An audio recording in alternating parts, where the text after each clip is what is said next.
Hello and welcome to Rajya Sabha Television. You're watching The Big Picture with me, Frank Rausa Pereira. Well, brushing aside the protests and pressures that the Telugu Desam has exerted inside and outside Parliament to force the centre to accede to its demand of special category status for Andhra Pradesh, the central government, according to media reports, has made it clear that this demand will not be met. Special category status essentially means additional central assistance and tax concessions for states that are deemed for various reasons to require this assistance. Telugu Desam MPs have been disrupting work in both houses of Parliament since it reconvened for the second part of the budget session on Monday. And Andhra Pradesh's Finance Minister and his team have discussed the special category issue with Union Finance Minister Arun Jaitley. But this has not influenced the Union government to do a rethink, and now the very alliance between the TDP and the BJP stands in jeopardy. On this edition of The Big Picture, we will take a closer look at special category status, Andhra's demands and the larger issues. Joining me on the program today are K. Badarinath, Policy Editor, Financial Chronicle, Parsa Venkateshwar Rao, Junior Senior Journalist, Gopal Krishna Agarwal of the BJP will be joining us on the program. We'll also be joined by CM Ramesh on the phone line, MP Rajya Sabha TDP. Thank you to all my guests for joining me on this edition of The Big Picture. Parsa, I'd like to begin with you, of course. Let's first try and understand what special category status is and why is the TDP raking up this issue right now? I think the Telugu Desam party is demanding this on the basis of two things. One, it's part of the Reorganization Act. When Telangana and Andhra Pradesh were created, there was a clause saying that the Andhra would be given this category status. But the reality is Andhra is demanding the special category status because they have lost the gold mine of Hyderabad. Once Hyderabad is not there, the revenues go down and they have nothing else to fall back on. So that needed to be compensated. Whether this compensation can be done in ways other than giving through the special category status is both bureaucratic and political. Sure. But I think there is a political demand on the part. I think the TDP is moving because of the political compulsions. They feel they have to show to the people that the state government has got something out of the central government, being an ally of the ruling party, ruling NDA. That they are dissatisfied, and when the election time comes, they have nothing to show. Remember, when Chandrababu Naidu was part of the NDA during the Vajpayee time, he was able to get a lot of leeway and he was able to exert a lot of influence.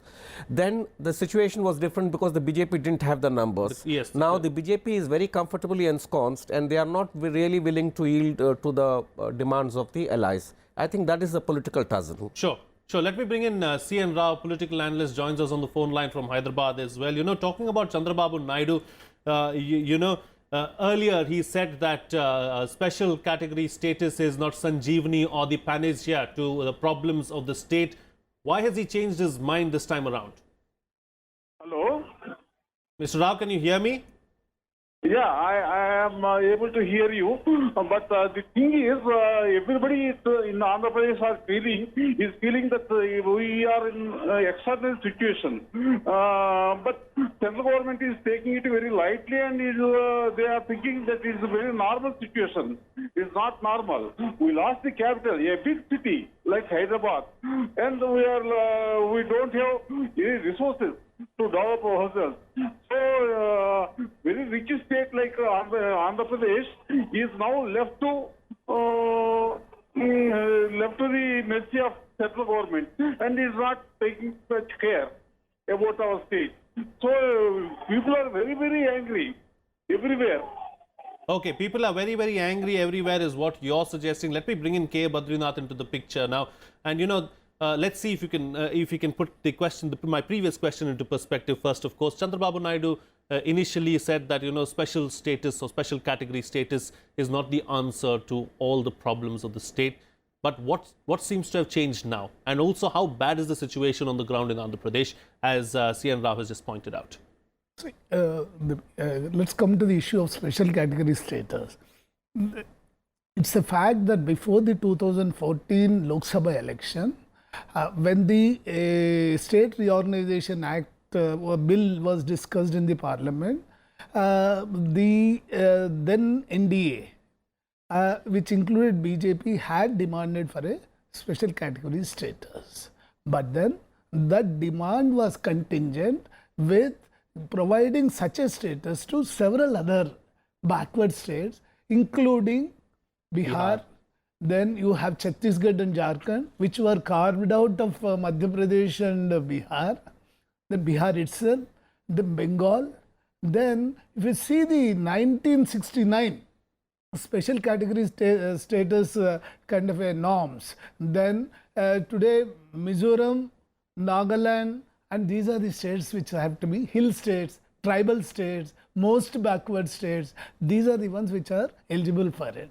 Henceforth, my guess, to my mind, special category status now being revived is a political issue, more of a political issue, for the simple reason, if I recall, even just few minutes back, I think the finance minister addressed a presser wherein he says that, look, technically I cannot give you special category status, but I am willing to comply with all the norms under whatever commitments have been made under the State Reorganization Act of 2014, which was done in a hurry just before the Lok Sabha elections of 2014, when the Congress wanted to take advantage of the situation. So my guess and analysis is that the demand today for a special category status is more political in nature, like Parsa was saying, rather than the issues that Mr. Rao has pointed out about being a very problematic issue. And even in the last 4 years that we have seen of Chandrababu Naidu, I don't think, for example, Rayalaseema region, which is the most backward region, which is supposed to be the world's one of the most backward regions, did not get a right deal. Sure. So if that is the case, within the state itself, there are lots of differences in the development parameters. If that's the case, I don't think, if at all special category status has to be given, it should be given to Bundelkhand, which is part of Uttar Pradesh, and you want to create a separate state out of it. That's the next point that I wanted to come to. Parsa, if special category status is given to a state like Andhra Pradesh, which is considered to be far better off than some of the states that, Badarinath has just mentioned, do you believe that it's going to open the Pandora's box and there are going to be several other states who are going to ask for the special category status? But first, let's understand the paradox that Andhra Pradesh is indeed very backward now, minus Hyderabad. The paradox in Andhra is that Andhra has got a very rich elite who have invested money. What made Hyderabad prosperous was the investment made by the Andhra elite. What made Madras or Chennai prosperous once upon a time was the investments made by the Andhra elite. The paradox is, why is it that this Andhra elite refuses to invest in their own state? If they do it, I don't think the centre's help is required at all. They are very entrepreneurial, they are very creative, they are very innovative. They should put all their economic might, muscle, and help Chandrababu Naidu to develop Andhra Pradesh. They don't require the help of the centre at all. They are not in a position like Bihar doesn't have an elite like that. Jharkhand and Chhattisgarh don't have elites like that. But Andhra Pradesh has this advantage. They have got an educated elite, they have got a very economically capable elite, and they can do it themselves. Sure, okay. It's left up to Andhra Pradesh themselves, or the elite of Andhra Pradesh themselves, to deal with the problem, is what you're suggesting. Yes. Okay, yes, Badarinath. The second issue is, after the 14th Finance Commission recommendations, as far as I know, that there is no dispensation where you can have a special category status. And 14th Finance Commission has definitely clearly stated who at all, in a very, very, very trying circumstance, if at all, can be given. My guess is, in the given dispensation, you cannot provide special category status for the simple reason that the devolution of tax proceeds has increased to 44% from 32%. And that's precisely why the special package was announced. Today the finance minister definitely said, okay, I am willing to give you a special package. Given the issue that you are facing with, a lot of teething trouble because you don't have a state capital, you don't have any resources to fall back upon, you have a huge revenue deficit, all that is okay. I'm willing to give you a steel plant, willing to give you a petrochemical complex. I have given one education institute virtually in every district. And this is supposed to be delivered over a period of 10 years. You know, what is the status of all these projects? Have they started? Is it being delivered? What's happening? See, in some of the central universities and specialized institutes, further the announcement has been made. If you see the last 4 budget, in every budget, you have at least 1 or 2 institutes that have been announced. And you see Arun Jaitley's budgets, there will be at least 1 or 2 institutes, 1 or 2 other issues that have been resolved. It is not that on one early morning you get up and say that, okay, all the 20,000 crores has to be given to me and you better do it. Okay. That is not possible. Okay. All right. Let me bring in C.N. Rao now, who's still with us on the phone line from Hyderabad. You know, the demands that are being made by the Telugu Desam party, Mr. Rao, are they justified? You know, how far do you think that they are justified?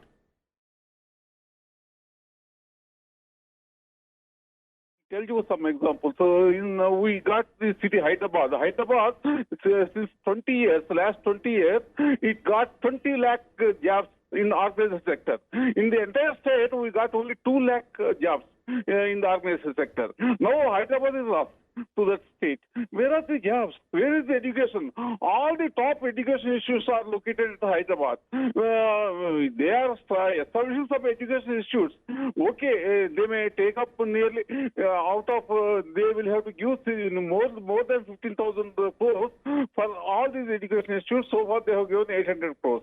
How long it may take to develop and to bring them into a full-fledged manner? Nobody knows. And you see, basic things like Polavaram project is the bread and butter to the entire state. It only provides the water. For that also they are not providing enough money, and they are putting all the queries as if it is an established state. They are treating this. You know, Mr. Rao, you're talking about money not being given. But when the accounts are not being shown, the government has not been able to. I can't understand what is this. The accounts are to be shown to whom? Only CART looks at the accounts. No, not all the accounts are to be shown to the central government. It is nowhere it happens. And we are not subordinate to show our accounts, daily accounts to the central government. What is this? Central government to whom accounts are to be shown? Only CART looks at the accounts and we are spending. It is the government spending, it is not the individual. Government is spending and it has certain procedures and it is spending only through those procedures.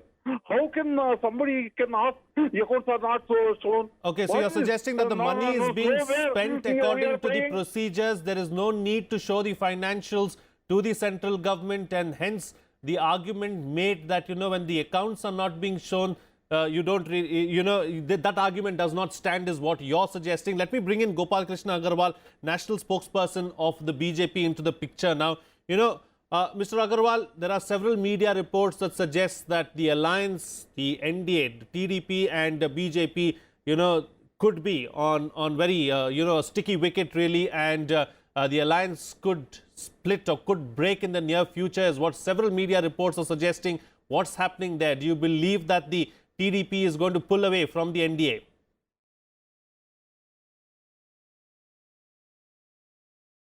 That is the issue at present, because actually when you are talking of something economic development of the state or the agreement between the state at the time of bifurcation, everything will be decided as per that bifurcation agreement that was agreed upon between the central and the state government at that point of time when this Telangana new state was formed.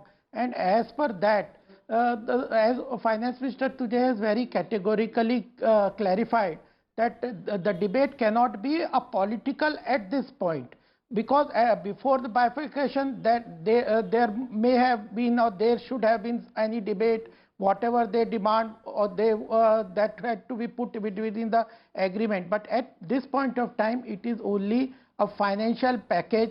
It has to come to economic figures. It has to come to monetary allocation from the center to the state. Political debate cannot find place at this juncture. We do consider that this bifurcation or this formation of Telangana was done in a hurry. There could have been more debate, better debate, better transparency and more allocation. Whatever concern Mr. Rao is showing, that should have been taken care at the time of agreement between that bifurcation. But at this point of time, Finance Minister and the central government has very categorically clarified that whatever commitment is there as per the agreement and its financial implication, the name may change from special status to special package, but the monetary implication of both the promises will be fulfilled by the center with regard to but there's a clear distinction, Mr. Agarwal. There's a clear distinction between special package and the special status or special category status that you're talking about. Let me bring in Parsa Venkateshwar Rao now into the picture. The TDP has scaled up the rhetoric over the last few weeks. Has it reached a point where it is looking to split with the NDA? Has the relationship now reached a point of no return? I think as we are entering the last phase of this term of NDA and elections are looming large in 2019, every party has to recalibrate its strategy. I think it's part of the TDP strategy that it has to reassert itself at the state level and saying that it is not a non-entity. But is the TDP just testing waters, or do you believe that it is very serious? No, they have to go and break it because they have no other option. Because in the last 4 years, it was the logic of the situation. The allies could not be pampered or humoured in any way. There was no need to do it. And the allies feel a little slighted and marginalized. So the only way they can reassert themselves is to get angry and make loud noises and, if need be, walk out.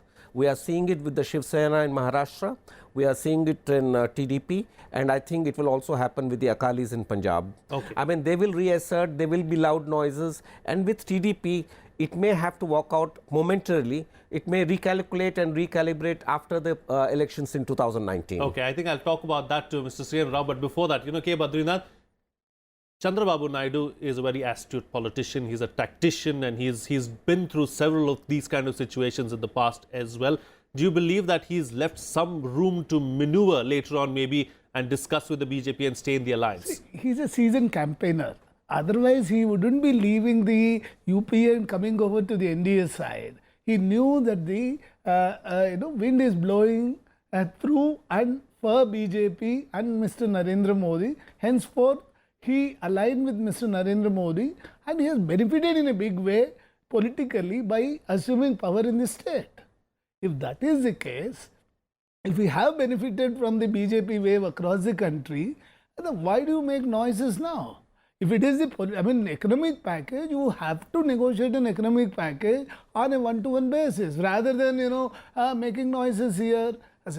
My guess even today is that he will not precipitate the relations with the BJP, and he may still leave some kind of a negotiating room where he would still try and work out a formula and he is very much clear. He knows for last 4 years that special category status was not possible. And he had agreed to the special package kind of a situation, which Arun Jaitley has tried to reiterate today and say that I will give every penny that I have committed. Sure. Contrasting views coming from both the journalists. One journalist suggesting that the alliance or the relationship has reached a point of no return. The other is saying that Chandrababu Naidu is going to go with the flow of the stream, and then, eventually he's going to stay in the alliance itself. Sriyan Rao, as far as the alliance itself is concerned, if at all it does break, as Parsa is suggesting, do you believe that if the BJP comes back to power in 2019, that the TDP is going to be with the BJP in 2019 as well? It is not the issue of Telugu Desam alone. Very recently, I will tell you one example. One TV channel arranged a program in different towns about the behavior of the BJP. And that time, when BJP leaders tried to speak something, entire crowd pulled themselves into the dais and they pulled them down, all the BJP leaders. So crowd, all the people are very, very unhappy, and they feel very much hurt because of the behavior of the BJP. When Mr. Narendra Modi has come for the inauguration, for the foundation stone of the Amravati, the capital, he said, we are going to build the capital better than Delhi. What does it mean? He didn't give any money so far, some 1,500 crores. 1,500 crores he has given for the capital, building the capital better than Delhi. And very recently he spoke in the parliament stating that bifurcation was done in a hurry by closing all the doors and in the darkness. So he himself said it, but to correct it, he's not doing anything. So people are only quoting him. He said it. Nobody wanted it. He said it. He said we can build a better capital than New Delhi. He said it. Sure. Okay. I'm going to take the point that you you're making forward with Mr. Gopal Krishna Agarwal. Mr. Agarwal, Mr. Rao, they're suggesting that the BJP has not delivered on its promises. Much was promised by the BJP in 2014 and later on as well. Let's not forget, when the state was indeed bifurcated in 2014, the Congress under the Manmohan Singh-led government had said that 5 years of special category status should be given to Andhra Pradesh. It was the BJP then which suggested not 5 but 10 years of special category status should indeed be given to Andhra Pradesh. But now that does not seem to be happening.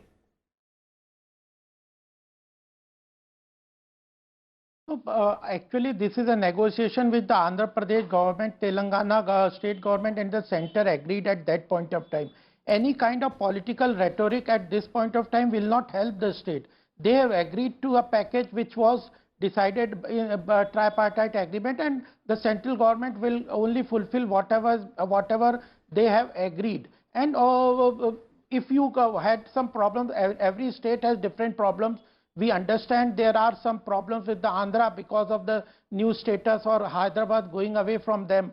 But they have agreed to a package, and the finance minister has very specifically said that the financial implication of the special status will be matched in the special package.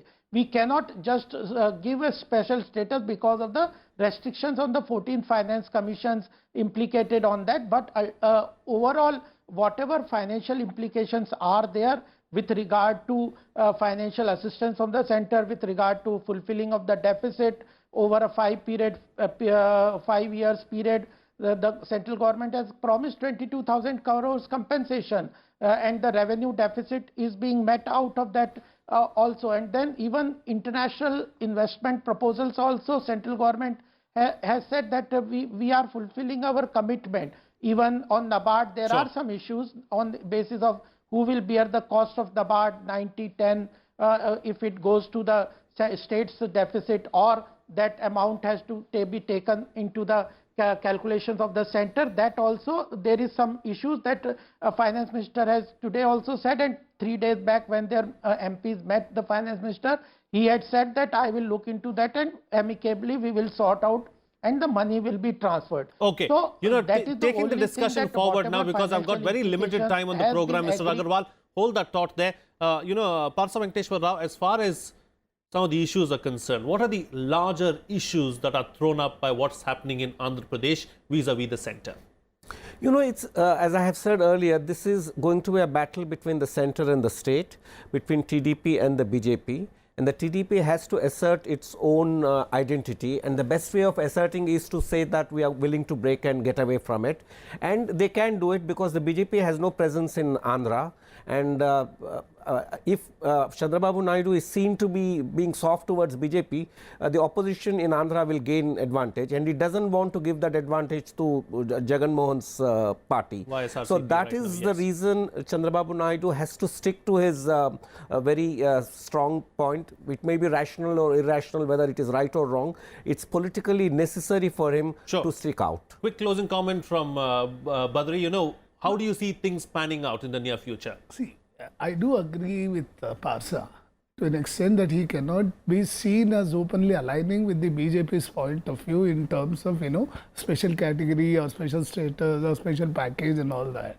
But it's also a fact that if the BJP has even 5 to 6% of the votes in the state, then my guess is this is going to be very crucial for him to get re-elected as the dominant Telugu party in Andhra Pradesh and assume power again.